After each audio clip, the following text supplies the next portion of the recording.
Tirias porque ele era o representante do Tirias para vender arroz lá em São Paulo. Entendi. Então, deixa eu fazer uma pergunta no meio disso aí. Então, eu estou sentindo o seguinte, que cada um dos filhos começaram a se arrumar na vida. Ou seja, cada um sozinho. Aí sozinho. acabou a sociedade. O Amin foi lá para Piracanjuba, levado pelo Jorge Antônio. O Miguel foi trabalhar com o tio, tá certo? Aí ficou o Asf, Maria, Cecília, Jamil e Cecílio. certo. Pois é, como é que foi a trajetória desses 4 que ficaram por aqui? Bom, Como é que foi isso? Vou te contar a história. Interessante, edificante por sinal. Esse pessoal estudava em escolas primárias por aqui e algumas pessoas conseguiam mandar os filhos estudar para São Paulo. Até que um dia aparece um certo professor Eduardo Mancini, que emprestou o nome ao ginásio atual,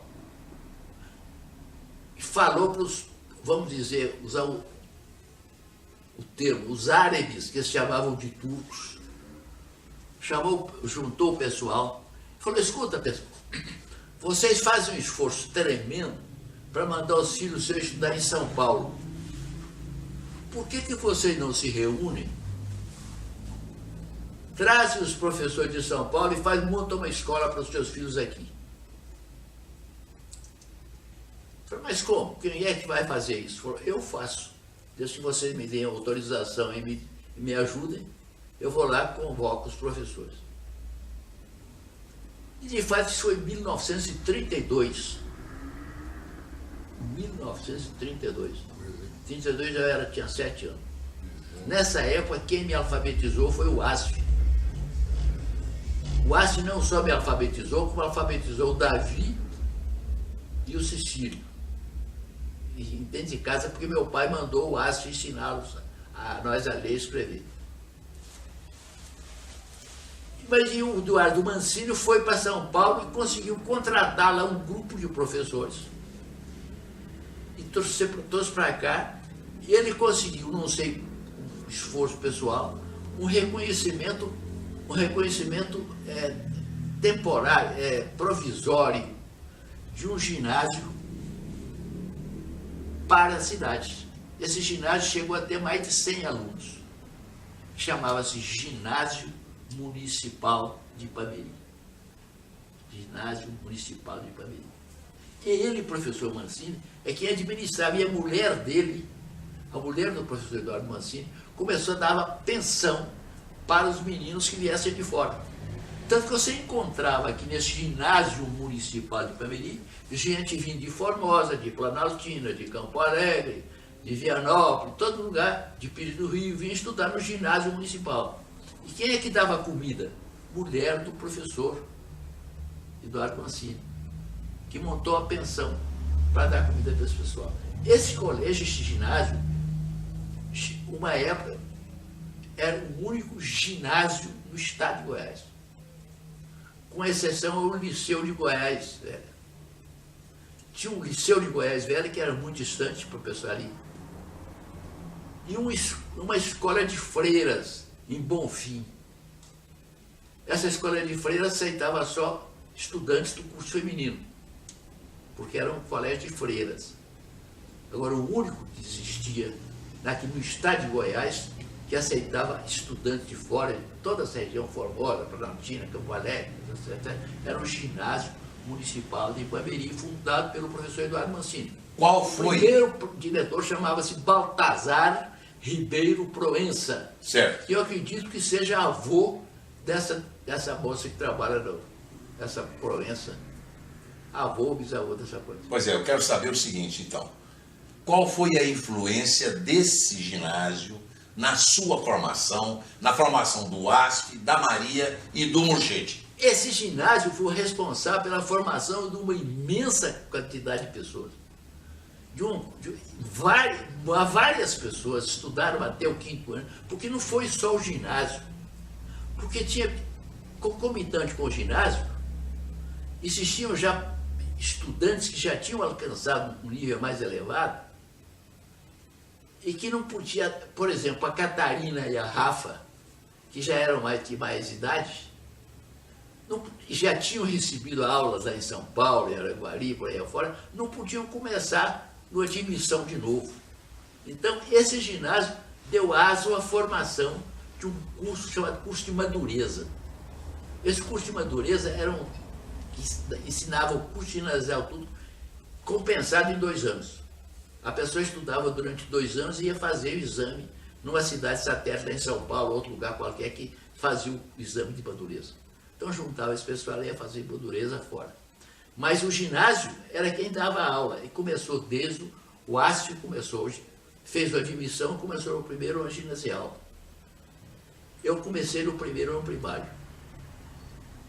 Como eu já era alfabetizado, o ASF falou, não senhor, você não pode ficar mais no primeiro ano primário, você tem que pular para o terceiro. Só que eu não conseguia acompanhar o terceiro. Eles me pularam para o terceiro. Aí eu fiz o terceiro, a admissão, etc. Quando cheguei no primeiro ano, eu não tinha preparo suficiente para o primeiro ano ginasial, fui reprovado. Mas toda a minha turma conseguiu até o 5º ano ginasial. Depois eu fiquei muito abalado com a história de ser reprovado, estudei triplicado, e daí para frente eu sempre era o primeiro lugar da turma até o 5º ano ginasial, quando eu completei meu curso no ano de 1941. Eu quero saber o seguinte, tio, 1 minuto. Eu preciso saber como que foi a sua formação. Para o senhor estudar, o senhor estudou aqui, depois o senhor saiu daqui, o senhor teve apoio, como é que era esse apoio, como é que era o financiamento, tá certo, da sua formação, tá certo? Quem é que ajudou, quem que fez, como é que foi o processo? Isso que eu quero saber, do senhor, do ASF, aquela coisa, o Amin estava fora, como é que era a participação dele, como é que era isso? Bem, concluído o 5ª série ginasial, criou-se um gargalo. O ASF, pois eu vou contar da minha família, eu vou contar da família dos outros, porque várias outras famílias que concluíram o 5º ano ginasial, várias famílias, aquelas pessoas que podiam pagar, eram mais ricos. Isso em Araguari, em Uberaba, etc. Tem vários deles, eu não vou citar nome, porque não é o nosso objetivo. Mas os aqui de Ipameri, eu vou me ficar em cima dos meus irmãos. Isso, é isso que eu quero. Formou-se no mesmo ano a Maria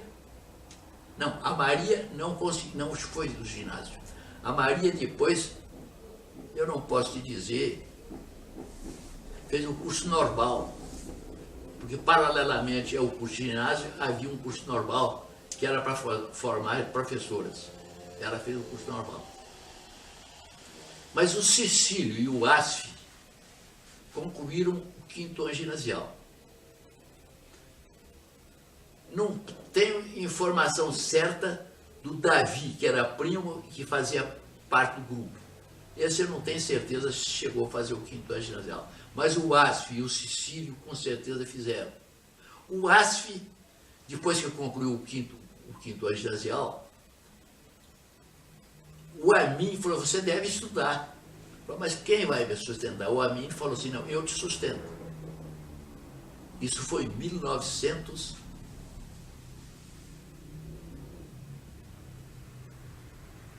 Aí agora é... Não precisa da data, tio. O Amin assumiu para si, o sustento do ASF.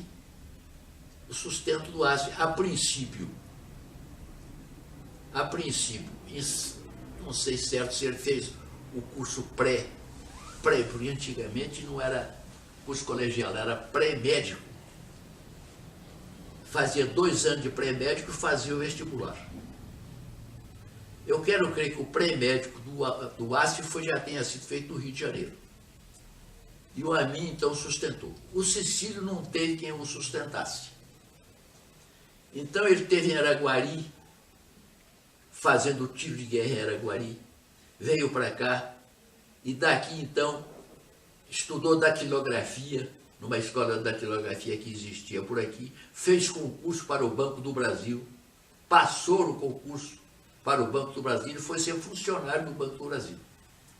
Como funcionário do Banco do Brasil, ele progrediu até alcançar a condição de inspetor do banco, gerente de banco, e chegou a ser gerente geral da agência de Goiânia. Certo. Então, peraí. Então, agora pausa aqui. Eu quero saber o seguinte. Nesse meio tempo, o senhor, logicamente, que recebeu uma orientação, essa orientação veio dos irmãos para que o senhor fizesse medicina, mas houve um vácuo no meio dessa história, porque o seu pai faleceu precocemente. Quem naquela época, tinha essa casa comercial, certo? Tinha a casa comercial. Com a morte do seu pai, como é que ficou o comando desse comércio? Como é que ficou isso? Como é que era o controle disso? Porque a minha avó, o senhor mesmo disse que ela não tinha condições, não tinha cultura, tá certo? Para fazer certas coisas, embora ela tivesse condições e deu educação para os filhos, aquela coisa, na maneira dela. Mas como é que houve? O que aconteceu com a morte dele? Eu quero voltar um pouquinho para a gente poder chegar onde nós vamos chegar. O meu pai, logo que eu passei por ginásio, que eu comecei a fazer o ginásio em 1937, eu comecei a estudar em 1933 no primário. Em 1937 foi que eu fiz o primeiro, 36 para 37 eu acho que eu fui reprovado, acho que em 37 eu fiz o primeiro ano ginasial. No segundo ano ginasial, o meu pai já estava doente há 2 anos atrás, veio a falecer, eu estava no segundo ano ginasial, do segundo para o terceiro ano ginasial, 1938, se não me engano. Eu quero saber 1938, não, 1939, ele faleceu em janeiro, 8 de janeiro de 1939. Meu pai teve uma doença que eles na época chamavam de doença de Parkinson. Eu, depois de médico, cheguei à conclusão que não era doença de Parkinson, coisa nenhuma. Eu tenho uma doença neurológica, mas eu entendo, ao meu juízo hoje, que eu tenho uma encefalite. E evoluiu para parkinsonismo, que são manifestações idênticas à de Parkinson, mas não é doença de Parkinson, é uma evolução muito mais rápida, a evolução é muito mais decorrente, um secundarismo de uma doença encefálica. Eu acredito que ele deve ter tido uma encefalite que o conduziu para o parkinsonismo. Por que eu faço essa ideia? Porque ao mesmo tempo que apareceu nele, apareceu na irmã dele, que era mais nova que ele, que era Cristina. Ao mesmo tempo que apareceu nele, apareceu na Cristina. Olha, como é que você vai pensar em doença de Parkinson em pessoa que tem 48 anos? Doença de Parkinson é uma doença que aparece com mais idade, por volta dos 70, por aí afora, porque a doença é degenerativa. E não foi só isso, depois veio aparecer o Davi. Verdade. Muito mais tarde, apareceu o Davi que veio mais brando. Devem ter tido, apareceu uma gripe muito forte nessa época. Eles achavam que era gripe, eu acho que não era gripe, coisa nenhuma, era encefalite. Certo. Então, nessa época, então, o meu pai adoeceu em 2 anos. Eles gastaram o que eles não tinham, porque levavam para São Paulo 2 ou 3 vezes. E quando meu pai morreu em 39, em janeiro de 39, a firma estava praticamente quebrada. Tinha um estoque na loja e a firma se dissolveu. A firma se dissolveu em 39. Resolveram então deixar, eles tinham que a gente chamava de Pasto, que hoje é uma vila totalmente construída, partindo dali até lá em cima, essa Vila Carvalho, que ela tinha sido loteada com o nome de Vila Dyer. Mas ela foi vendida, o Burchard tinha que pagar as dívidas. Era um pouquinho. Nesse momento, o Burchard já trabalhava com o pai dele? O Burchard era quem tomava conta da contabilidade. Ele só tinha feito o curso primário. Certo. Mas como estudante de curso primário, ele tinha uma letra muito boa e era quem tomava conta da contabilidade da firma. Era quem tomava conta da contabilidade da firma. O Burchard, então, pega o pasto que já tinha o nome de Vila Dyer, mas tinham sido vendidos pouquíssimos lotes, e vendeu para um cidadão que era Carvalho, que acabou transformando a vila, trocou o nome, de vez de Vila Dyer para se chama Vila Carvalho, que hoje está pronta. Toda habituada. Muito bem. Vendeu por quanto? Vendeu por 18 contos de reais naquela época. Quando o camarada comprou por 18 contos, verificou que a turma está precisando urgentemente de dinheiro, falou, não pago 18, só pago 16 ou 17, acabou pagando o que ele quis pagar. Com esse dinheiro, o Burchard pagou o passivo. As mercadorias que recebia de São Paulo, ele pagou aquilo tudo, deixou sem débito, e sobrou o estoque já exaurido da firma Sedair e Companhia, que era tecidos, essas coisas. O que tinha numa loja daquela época. Nessa época, o cunhado do Abdallah Dyer, que tinha casado pela segunda vez, cunhado dele, que era o Miguel Jacó, não sei se você chegou a conhecer. O Miguel Jacó é irmão da segunda mulher do Abdallah Dyer, que é a dona Tia Ramza. Irmão dela convidou o Abdallah Dyer com o filho dele, Nassim, para serem sócios dele de uma loja que eles tinham em Piracanjuba. E eles pegaram o resto do estoque, levaram lá para a loja e lá eles ficaram trabalhando. O Nassim ajudando. O Nassim já era adulto. Comerciante. Que tinha estudado aqui no ginásio, que era um sujeito mais brilhante. O Nassim era um sujeito muito inteligente. E foram ajudar, se associaram com o Miguel Jacó lá e ficaram naquela loja, lá eles viveram e lá eles desenvolveram. Certo. Então, veja bem, então nós estamos afunilando e eu queria saber o seguinte, como é que foi a sua formação? Quem foi a pessoa que deu sustentação para que você pudesse estudar? Certo. Nessa altura, já em 1940, eu fiquei concluindo o meu ginásio aqui. As gatas, né? Tive dificuldades. Chegou em 1941, concluí meu curso. Só que eu não tinha nada. Eu não tinha como tocar o frente. Minha mãe, por exemplo, a gente comia coisas triviais. Não tinha nem para comprar a carne do açougue. Mas quem morava com quem? Eu morava com minha mãe sozinho. E o Burchard morava onde? O Burchard, nessa época, se não me engano, já era casado. Era eu e minha mãe. O Cecílio, nessa época, vinha de Araguari, já tinha arranjado uma namorada, já tinha casado, que era a Hermione. Isso por volta de 1941, 42, por aí. Essa data certa eu não tenho certeza. Certo, mas escuta, bom, aí como é que foi que o senhor saiu daqui? Não tinha dificuldade, mas todo mundo já estava se arrumando. Aí eu comecei a trabalhar com o Burchard. Quer dizer, eu era o capanga do Burchard.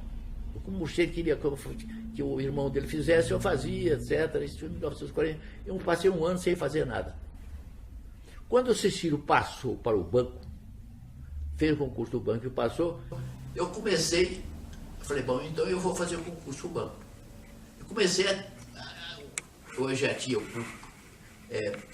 ginásio completo, eu já tinha uma certa formação cultural razoável, só falta aprender a escrever a máquina. Só que eu não tinha dinheiro para pagar a máquina. Eu comecei a aprender aprender a escrever a máquina, uma máquina velha que era da firma Cenário com Maria, que ficou aqui.